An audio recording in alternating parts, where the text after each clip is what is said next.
మంగళవారం ఉదయం 6 గంటల నుండి యాదగిరిగుట్ట నుండి ఆలేరు వరకు సైకిల్పై ప్రయాణించిన తెలంగాణ రాష్ట్ర ప్రభుత్వ విప్, ఆలేరు ఎమ్మెల్యే బీర్ల ఐలయ్య. ఈ సందర్భంగా ఆయన మాట్లాడుతూ, పెట్రోల్, డీజిల్ ధరలు రోజురోజుకు పెరుగుతుండటంతో పేద మరియు సామాన్య ప్రజలపై తీవ్ర భారం పడుతోందని ఈ సందర్భంగా ఆవేదన వ్యక్తం చేశారు. మోడీ ప్రభుత్వ హయాంలో సామాన్య ప్రజలు మళ్లీ సైకిళ్లపై ప్రయాణించాల్సిన పరిస్థితి ఏర్పడిందని విమర్శించారు.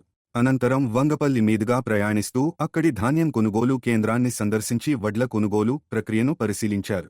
రైతులకు ఎలాంటి ఇబ్బందులు కలగకుండా ధాన్యం కొనుగోలు పారదర్శకంగా మరియు వేగవంతంగా జరిగేలా అధికారులు ప్రత్యేక చర్యలు తీసుకోవాలని సూచించారు. రైతులు పండించిన ప్రతి గింజకు సరైన ధర అందేలా ప్రభుత్వం కట్టుబడి ఉండాలని, కొనుగోలు కేంద్రాల్లో లారీలు, తూకం, హమాలీలు వంటి సౌకర్యాలు సమయానికి అందుబాటులో ఉంచాలని అధికారులను ఆదేశించారు. రైతులకు ఇబ్బందులు కలిగితే సంబంధిత అధికారులపై చర్యలు తప్పవని హెచ్చరించారు. ఈ ఘటనపై బాధితురాలి తల్లిదండ్రులు పోలీసులకు ఫిర్యాదు చేయగా కేసు నమోదు చేసి దర్యాప్తు కొనసాగిస్తున్నారు.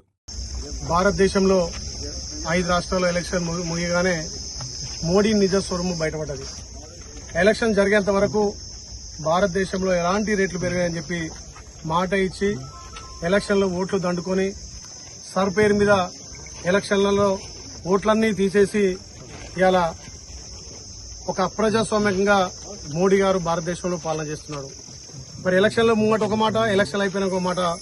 ఎన్నికలు ముగిశాయి కాబట్టి ఇంధనం ధరను పెంచి, పెట్రోల్, డీజిల్, సిఎన్ఏ ధరలు విపరీతంగా పెంచి పేదోడి నడ్డి విరిసే విధంగా మోడీ పరిపాలన సాగిస్తుండు.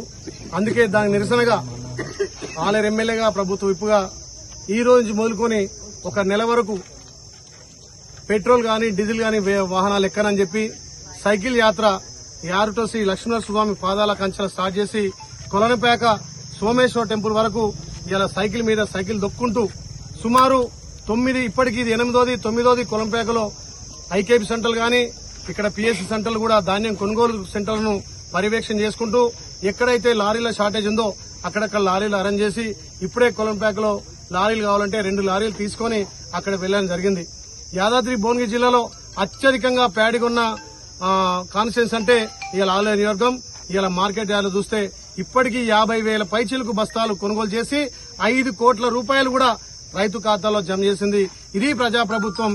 కేంద్రానికి ట్యాక్స్ కట్టే రాష్ట్రంగా తెలంగాణ ఉంటే మరి తెలంగాణకు మొండి చేయి చూపించిండు.